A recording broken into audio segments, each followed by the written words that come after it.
Hello, this is McAfee, and you're watching a new series called Dying for Nothing. Mississippi has the highest rate of preventable deaths. Hypertension, preeclampsia, diabetes, heart disease, all of these things create a trifecta that has made Mississippi the most unhealthy state pound for pound. But it's not just the patients themselves who are part of this problem. We have a particular problem with practitioners who actually treat people, African Americans, I'm just going to say it, in ways that are disproportionate. Health equity is something that we really need to focus on. So I'm joining here with Mechelle. She's going to tell us a story about the incident that you just went through when you found yourself in a health crisis.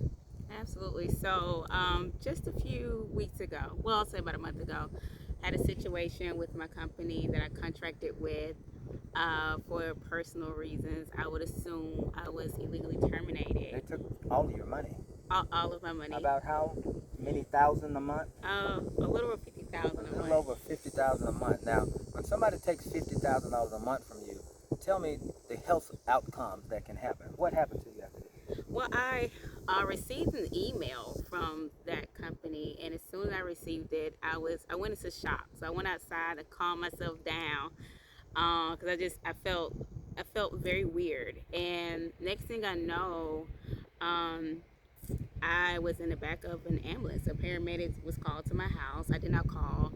I was on the phone with a friend, and they could not hear me speak, but they could hear me breathe. And they kept saying, like, "Are you okay?" But I couldn't say anything. And so, probably about 15 minutes later, I had paramedics in the back of my backyard, drooling.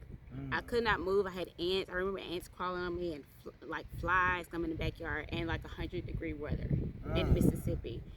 And I just heard the paramedics mentioning like I can give her some type of medicine. I can't remember the name of it. But they said because I couldn't speak, but they didn't know if I was in pain or not. So eventually, I got to the hospital, still not able to speak, could not move at So all. you're telling me you found out that you had been wrongfully terminated from your business. This Hmm. wasn't terminated from a job. No, You were terminated from a business that you started from scratch. An insurance company had got up to how many employees roughly? a little over 50. A little over 50 employees, $50,000 a month. You get the email Yeah, and you see this terrible news. terrible You news. had a stroke, I had a and stroke. you're not old. I am not in my You're not 40s. I don't 300 take any pounds. You're not, medicine. I'm very healthy. I work out several times and a you week. have not had health issues Never had prior any to type this. of health Ever issues. been hospitalized? Never. This is the effect of stress. Yeah, But did you do any cardiovascular? You said workout, you say? yeah, Really? So yeah. it wasn't that your heart was not used to this type of stress, but this No, was no, an no. unusual amount of stress Right. at a short period of time. Absolutely. So you go through all of this, and how long did it take you to come out of the hospital after you had the stroke? I would say a few hours. Now, mind you, Now I'm going to get to the bad part of the story, but I just okay. want to talk about the time frame. Yeah, it took me about a few hours, about 4 to 5 hours, roughly, maybe a little bit longer, but I believe about 4 or 5 hours, depending on the time that I remember going outside or reading the email to the time that I was able to, come to. And so now we're going to get to the part of the story that is, well, all of this terrible. Mhm. But this is the worst part of the story. Mhm. You know, when we talk about health equity, prejudice and racism doesn't just stop when the police choke slam people and kill them on the street, or when banks don't loan people money because of the color of their skin. It permeates through all sectors of society and even the medical field. Right. And I've heard a lot about African American women in particular who will be in pain when they're in the hospital and they want pain medication, and the practitioners would say, oh, they're drug addicts, but the people are actually in pain. So you actually experienced, on a day when you was experiencing one of the worst days of your life, you go to the hospital, and tell us a little bit about the treatment that you received and how you were discriminated against, quite frankly. Yeah. I mean, it was actually unreal. Again, I could not move. I could not talk. I remember them listing me as Jane Doe. because I couldn't speak at all. Well, But who called the ambulance? How did they know to even come to your house? If they um, didn't know who you were, how did they know how to? uh, a friend of mine's called me, and You were on the phone with I your was on boo the thing, with my guy. with her. I was on the phone with my guy, he, and he called the ambulance. he called the ambulance, and he lives in Alabama, so he's like about 2.5 So hours from the away. time it took him to get there, you were classified as Jane Doe at that Yeah. point. So, what do you recall when you were in your state of incapacitation that was alarming to you? It was something that the physician said that you could hear, that you still remember, that was almost as worse as actually having your money taken Mhm. and having a stroke. What did he say? Well, he said that if you can't, like, he said, I feel like you are, like, almost doing this on purpose. Hmm. And if you are not, they were, So doing what on purpose? What was he asking so you to he do? was getting me to raise my arm, or my arm and my leg, and I had to keep it there. Okay. Now, mind you, I was struggling. I think it was my arm, and I was struggling because I couldn't move. Um, and so I'm not a very emotional person. So, but I had tears, Because like, this is an actual physiological impediment that's not something that you can just get up and say, oh, well, that stroke was fun. Let me get back to work. right. It was, I mean, I was upset with myself that even being in the hospital, I'm in the emergency room. I've never gone to the emergency room ever, just one time during pregnancy, and that was it. Um, but I was already like, okay, I'm in a an emergency room, and I'm listening to this Jane Doe, and this doctor is telling me that I am basically faking trying to pick up my arm, move my arm up. He said, if you can, first he said to smile, and I'm struggling to smile, and I'm like, I can't smile, like I can't. So I'm trying to do that, and he said, well, it seems like So you're. what this? So he's giving verbal commands Mm-hmm. and asking questions. Mm-hmm. He's trying to determine what your capacity is. Absolutely. So was his tone compassionate, or was he Never. just very none, just flat, none of no feelings? No compassion at all. So he like raise your hand, smile, and then he gets to the point where he's like, well, I think she's faking, and ordered a psych evaluation. And said, I'm going to have a neurologist come down and order you for a psych evaluation because you can't move. And so I'm, at this point, I'm like, no one knows I'm here. Like, no one knows I'm here. So if they had done a 72-hour hold on you, for instance, no one would know where you were. No one would know. And what really like bothered me is that I'm a black woman. Mm-hmm. No one knows where I'm at. If they do a psych evaluation, I don't know what they're going to put in me. I don't know if someone's going to find me. And then, obviously I'm dealing with a custody issue with my ex-husband. I'm thinking maybe they can even use this against me.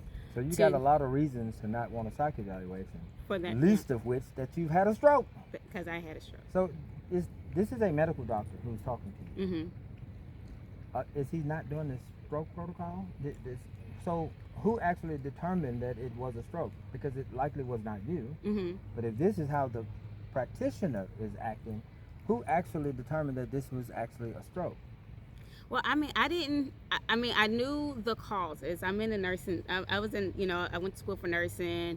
I had a degree in CNA, and I've been in the medical field for almost 15 years. So you kind of had an idea. I have an idea. And then my sister had a stroke a year prior to. How old is your sister? She's 46 and had a stroke on the job as well. Oh, wow. So who gave the official medical prognosis that you had a stroke? Was it this doctor? I don't recall.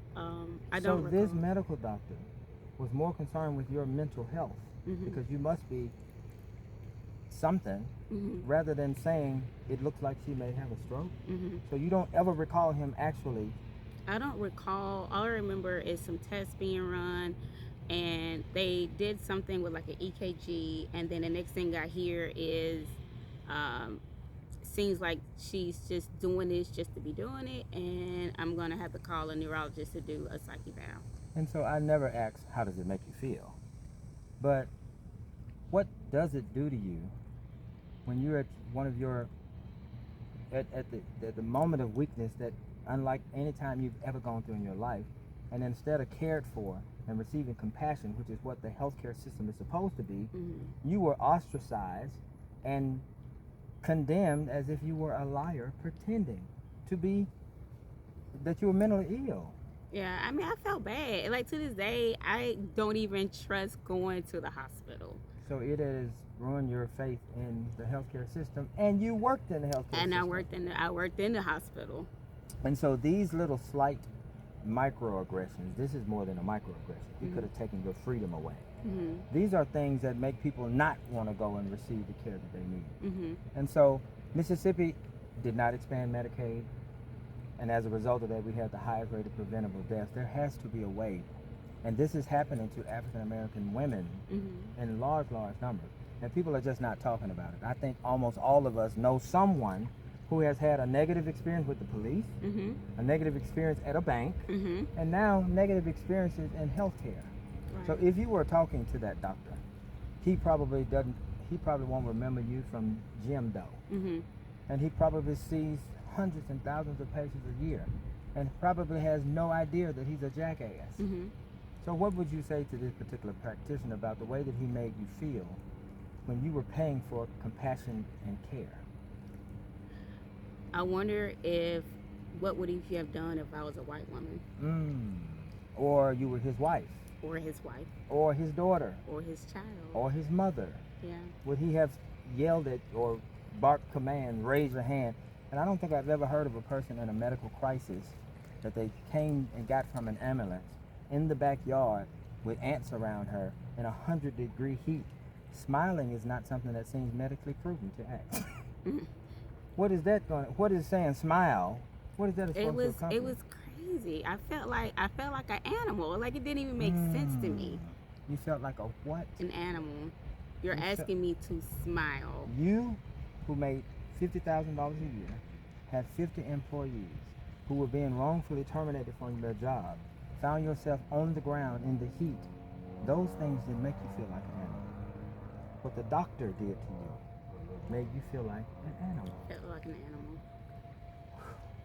Well, let me apologize on behalf of that doctor in Mississippi, because you are here. You're from Alabama, which used to be Mississippi. Cut it right down the middle. By the way, I'm from Mississippi. I lived in Alabama. You came from Meridian. You messing up my show. Sorry. No, just But thank you for taking your time. These stories need to be told more. There are probably countless stories of.